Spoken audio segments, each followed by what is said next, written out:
चलिए, हेलो बच्चों, कैसे हैं? अच्छे हैं। तो हम लोग भारत के वन पढ़ रहे हैं। आज हम लोग पढ़ेंगे मरुस्थली या कांटेदार वन के बारे में। मरुस्थली या कांटेदार वन नाम से नहीं पता चल रहा है। मरुस्थली वन इसका मतलब ऐसे वन जो मरुस्थल में पाए जाते हैं। कांटेदार वन ऐसे वन जिनमें कांटे पाए जाते हों, नाम से पता चल रहा है। तो ये वन ऐसे वन होते हैं जो मरुस्थलीय स्थानों में पाए जाते हैं। मरुस्थलीय स्थान का मतलब जहाँ वर्षा कम होती है। जहाँ वर्षा क्या होती है? कम होती है। इसके पहले हम लोग पढ़े थे सदाबहार वन, जिसमें वर्षा 200 से अधिक होती थी। उसके बाद पढ़े थे पतझड़ वन, जिसमें 70 सेंटीमीटर से लेकर 200 सेंटीमीटर तक वर्षा थी 70 से 120 तक एक भाग था, 120 से 200 तक, यानी 70 से 200 तक से 200 सेंटीमीटर तक की वर्षा किस वनों में होती थी? पतझड़ वनों में। किसमें? पतझड़ वनों में। तो अब हम पढ़ेंगे मरुस्थली वन, यानी वर्षा जो है, वार्षिक वर्षा 70 सेंटीमीटर से क्या हो रही है? कम।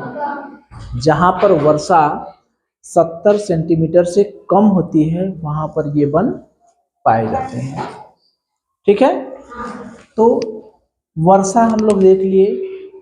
इस वन को उष्णकटिबंधीय कांटेदार वृक्ष भी कहते हैं। इसका नाम जो है उष्णकटिबंधीय कांटेदार वृक्ष भी है। अगर उष्णकटिबंधी ने बताया था कि उष्णकटिबंधी का मतलब परेशान होने की जरूरत नहीं। उष्ण माने गर्म, कटिबंध माने क्षेत्र। तो गर्म क्षेत्र की तो बातें हो रही है हर जगह। पूरा भारत का जो नीचे का एरिया है वो पूरा गर्म वाला ही है। दक्षिण वाला जो भाग है, ये वाला जो भाग है, ये पूरा का पूरा भाग क्या है? गर्म है। तो और इसके ऊपर ना ठंडी वाला आएगा। सूर्य का प्रकाश, सूर्य यही ना घूमता रहता है इसी के इर्द गिर्द। तो उष्णकटिबंधीय कांटेदार वृक्ष भी कहते हैं। तो ये बात हो गई कि 70 सेंटीमीटर से कम वर्षा जहाँ होती है वहाँ ये वृक्ष पाए जाते हैं, ये वन पाए जाते हैं। तो ये वन 70 सेंटीमीटर से कम वर्षा होगी कहाँ? हमने बताया था, पिछली बार भी बताए थे कि इधर से दक्षिण, इधर से कौन सा मानसून चलेगा? दक्षिण और पश्चिमी, दक्षिण और पश्चिमी मानसून चलेगा। इधर से दक्षिण और पूर्वी मानसून चलेगा, चलता है। तो इधर से चला तो ये किनारे पर तो वर्षा किया, किनारे पर जो सह्याद्री पर्वत का एरिया है उससे टकरा करके, जो पश्चिमी घाट था उससे टकरा करके बारिश किया। ये वाले क्षेत्र पर तो बारिश किया दक्षिणी पश्चिमी मानसून। और दक्षिणी पूर्वी मानसून क्या था? पूर्वी तट पर बारिश किया। लेकिन इसके बीच में कुछ एरिया था, याद है? कौन सा एरिया था? तेलंगाना, कर्नाटक, आंध्र प्रदेश। ठीक है, तेलंगाना, कर्नाटक और आंध्र प्रदेश। थोड़ा सा ये गुजरात का भी एरिया है। तेलंगाना, आंध्र प्रदेश और कर्नाटक, ये सब एरिया है। कौन कौन? आंध्र प्रदेश, तेलंगाना, कर्नाटक और थोड़ा सा गुजरात का भी एरिया है। यहाँ पर बारिश क्या होती है? वर्षा 70 सेंटीमीटर से कम होती है। तो ये दक्षिण के पठार वाले एरिया में पाया जाता है। कहाँ पाया जाता है? दक्षिण के पठारी भाग में। और इधर देखिए, ये जो थार का मरुस्थल था, याद है? पूरा थार का मरुस्थल जो राजस्थान था, थार का मरुस्थल राजस्थान, पूरा का पूरा रेत ही रेत है, याद है? इसको हम लोग थार का मरुस्थल में भी पढ़े थे। ये कौन कौन एरिया है? राजस्थान हो गया, ठीक। इधर थोड़ा सा पंजाब का सटा हुआ भाग है, इधर हरियाणा का सटा हुआ भाग है और इधर थोड़ा सा गुजरात का।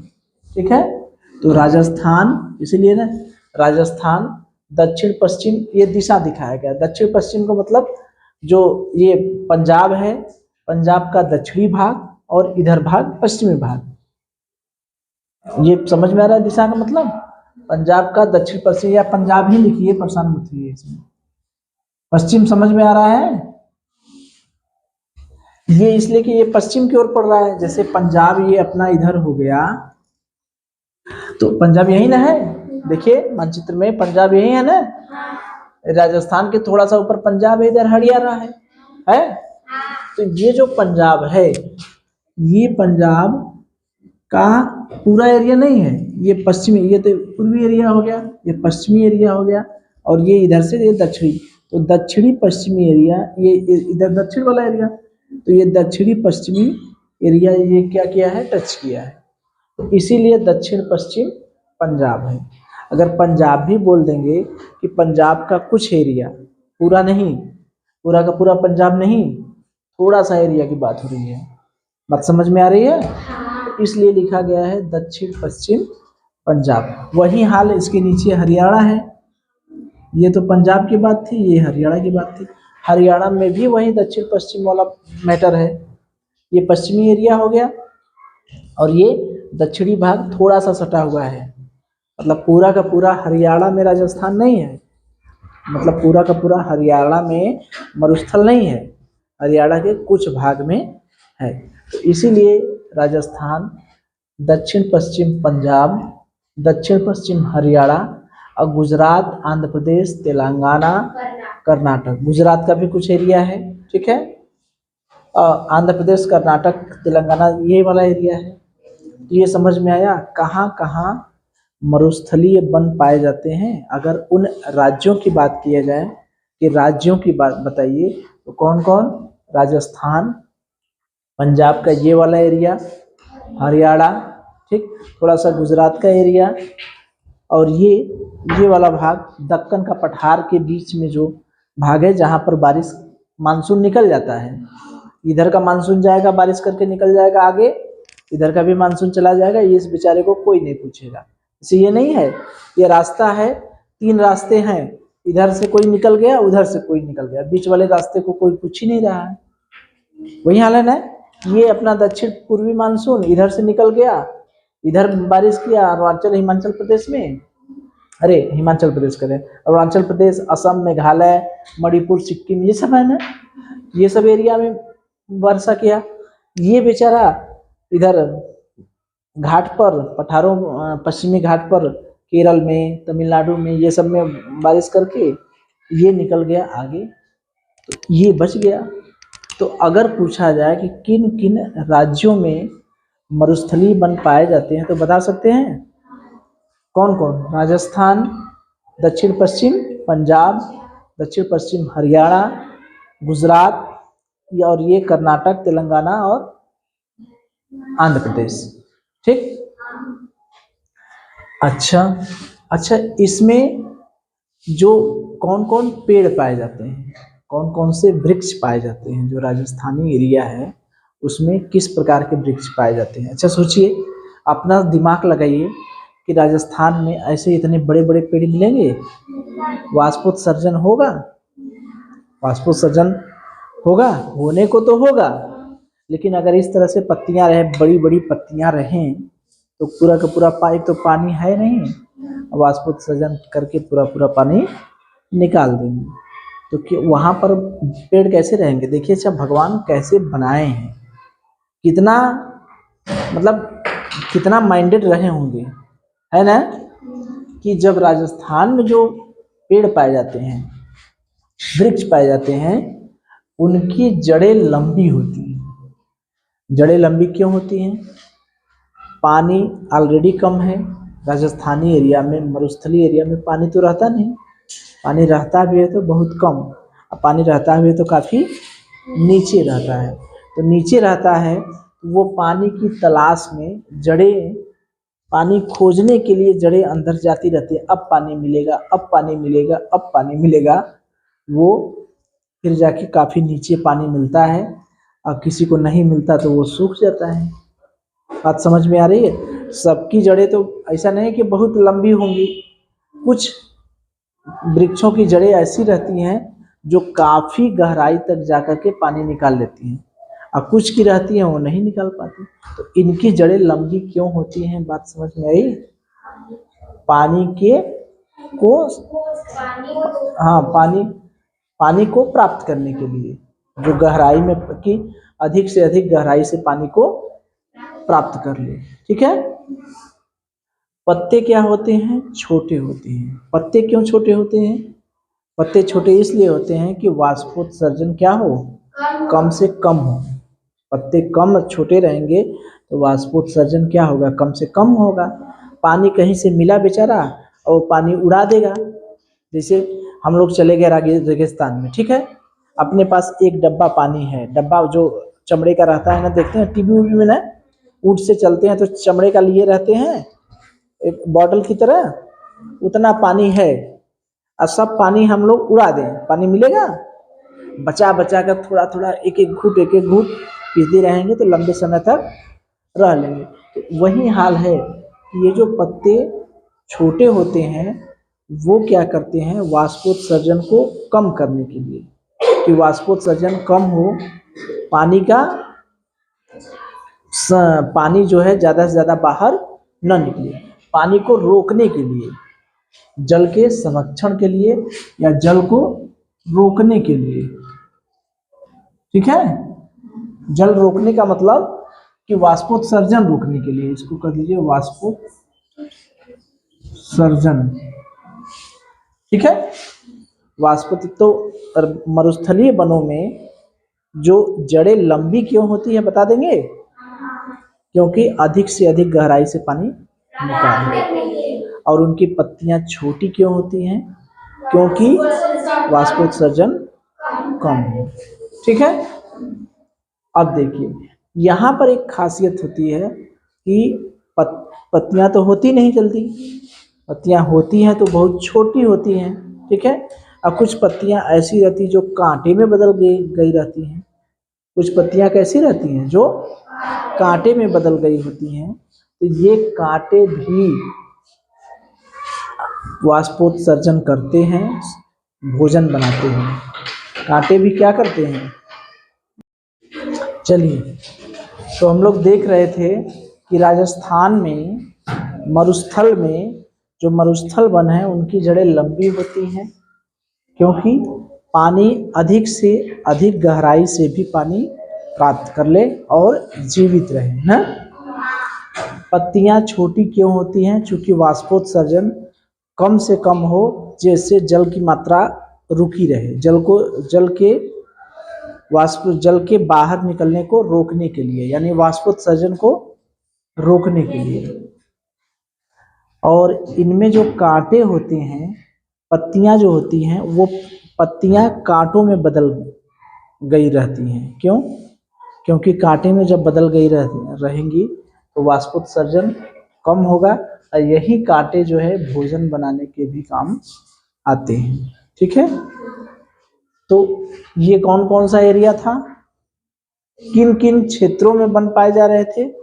राजस्थान था, पंजाब का ये दक्षिणी पश्चिमी भाग था, हरियाणा का भी दक्षिणी पश्चिमी भाग था, गुजरात था, इधर तेलंगाना, कर्नाटक, आंध्र प्रदेश का एरिया था।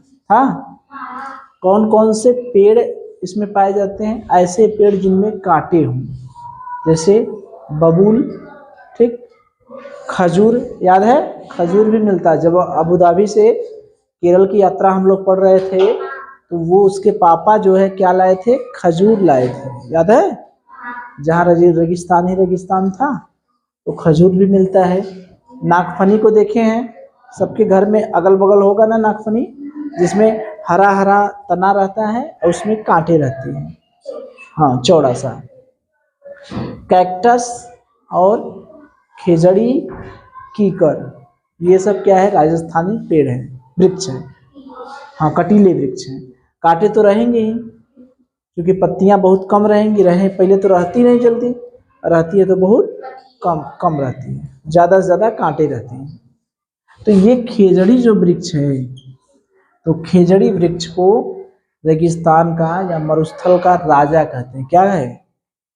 मरुस्थल का राजा। जैसे ऊंट को रेगिस्तान का क्या कहते हैं? जहाज कहते हैं। ऊंट को रेगिस्तान का जहाज कहते हैं। उसी तरह से खेजड़ी जो वृक्ष है, उस वृक्ष को मरुस्थल का क्या कहते हैं? मरुस्थल का राजा। ठीक है, तो खेजड़ी वृक्ष मरुस्थल का क्या कहलाता है? राजा कहलाता है। तो कम वर्षा वाले क्षेत्र भारत में कहाँ कहाँ होते हैं? ये जो है मरुस्थलीय भाग, ये जो राजस्थान का एरिया है, राजस्थानी भाग, राजस्थान का एरिया, और पठारी एरिया जो दक्षिण का पठार है, दक्षिण के पठार में ये बीचों बीच तेलंगाना, कर्नाटक, आंध्र प्रदेश वाला जो एरिया पठार की ओर है ना, तो यही भाग जो है ये क्या कहलाते हैं? कम वर्षा वाले क्षेत्र। भारत में ये किधर पड़ता है? ये पश्चिम में और ये मध्य भारत में है। तो पश्चिम और मध्य भारत के कुछ जो क्षेत्र हैं वो उसमें क्या है? मरुस्थल है। थार का मरुस्थल में भी पाए जाएंगे कि नहीं? कटीले वन, मरुस्थलीय वन थार के मरुस्थल में भी पाए जाएंगे, क्योंकि थार का मरुस्थल तो पूरा वही सब है। थार का मरुस्थल पूरा रेगिस्तान है, बालू ही बालू है, तो उसमें कटीले वृक्ष पाए ही जाएंगे। तो इससे कितने प्रश्न बने? कई प्रश्न बने। पहला कि इसका नाम उष्णकटिबंधीय कांटेदार वृक्ष भी है। वर्षा, मरुस्थलीय वन के लिए वर्षा कितनी की जरूरत पड़ती है? कितनी वर्षा होनी चाहिए? 70 सेंटीमीटर से कम। और हमें क्या पता चला कि जो मरुस्थलीय वन है, मरुस्थलीय क्षेत्र है, उनका विस्तार किन किन राज्यों में फैला है? तो सबसे अधिक वहीं राजस्थान, पश्चिम दक्षिण पश्चिम पंजाब, दक्षिण पश्चिम हरियाणा, गुजरात का थोड़ा भाग, आंध्र प्रदेश, कर्नाटक, तेलंगाना। कहाँ कहाँ फैला है ये भी पता चला गया। कौन कौन से वृक्ष हैं उनके नाम बताइए। जैसे कहीं दिया रहेगा कि ये किसका वृक्ष है, तो बता देंगे मरुस्थलीय वन का। कौन कौन से वृक्ष हैं? बबूल, खजूर, नागफनी, कैक्टस, खेजड़ी और कीकर। खेजड़ी को हम लोग क्या कहते हैं? मरुस्थल का राजा कहते हैं। ठीक, थार का मरुस्थल में भी पाए जाते हैं कि नहीं मरुस्थलीय वन? इनकी जड़ें लंबी होती हैं क्योंकि अधिक गहराई से भी पानी को खींच ले और जीवित रहे। पत्तियां छोटी होती है चूंकि वाष्पोत्सर्जन कम से कम हो, पानी को रोकने के लिए या जल संरक्षण के लिए। जल संरक्षण का मतलब जल रुका रहे। कांटे, पत्तियां कांटों में बदल गई होती है, वो कांटे भोजन बनाने के काम आते हैं। इतनी जानकारी हमें पता चल गई। अब प्रश्न पूछा जाए? चलिए तो हम लोगों ने क्या देखा? मरुस्थलीय वन के बारे में या कांटेदार वन के बारे में। तो हमें ये बताइए कि वहां पर औसत वर्षा कितनी होनी चाहिए? 70 सेंटीमीटर से कम। Very good.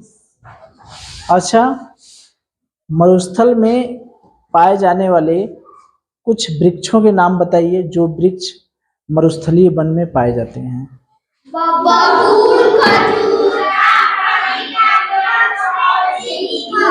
Very good. अच्छा, यहाँ पर जो वृक्ष पाए जाते हैं, जो झाड़ियाँ पाई जाती हैं, उनमें कांटे होते हैं? क्यों? कांटे क्यों होते हैं? क्योंकि भोजन बनाती हैं, भोजन बनाने के काम में आती हैं। और उसका वजह ये रहता है कि पत्तियां कांटे में बदल गई होती हैं क्योंकि पानी कम से कम खर्च हो। ठीक है। अच्छा, पत्तियां छोटी छोटी क्यों होती हैं बताइए? कम से कम वाष्पोत्सर्जन हो। हाँ, वाष्पोत्सर्जन रोकने के लिए। अच्छा, जड़ें लंबी क्यों होती हैं वहाँ की? क्या?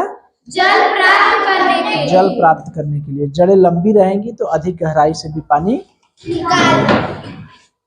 Very good. अच्छा, एक वहां पर मरुस्थल में एक ऐसा वृक्ष पाया जाता है जो मरुस्थल का राजा कहलाता है। ये जड़ी। Very good. अच्छा, मुझे ये बता दीजिए वो ऐसा कौन सा भारत में दक्षिण की ओर 3 राज्य हैं, 3-4 राज्य हैं जहां पर वर्षा 70 सेंटीमीटर से कम होती है। दक्षिण के 3-4 राज्य हैं, दक्षिण के पठारी वाले भाग में कौन कौन है बताइए? तेलंगाना, कर्नाटक, आंध्र प्रदेश और थोड़ा सा गुजरात वाला एरिया। ठीक, वेरी गुड। जब भारत से पश्चिम में जाएंगे, जिधर राजस्थान है ना थार का मरुस्थल, तो उधर के एरिया में कौन कौन से ऐसे एरिया हैं पश्चिम की ओर कौन सा ऐसा राज्य है जहां पर इस तरह के वृक्ष देखने को मिलते हैं?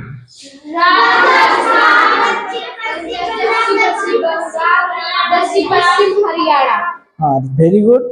राजस्थान, दक्षिण पश्चिम हरियाणा और दक्षिण पश्चिम पंजाब और थोड़ा सा ऊपर से गुजरात का एरिया। ठीक है, तो ये सारे प्रश्न हम लोगों के हो गए। चलिए, वेरी गुड।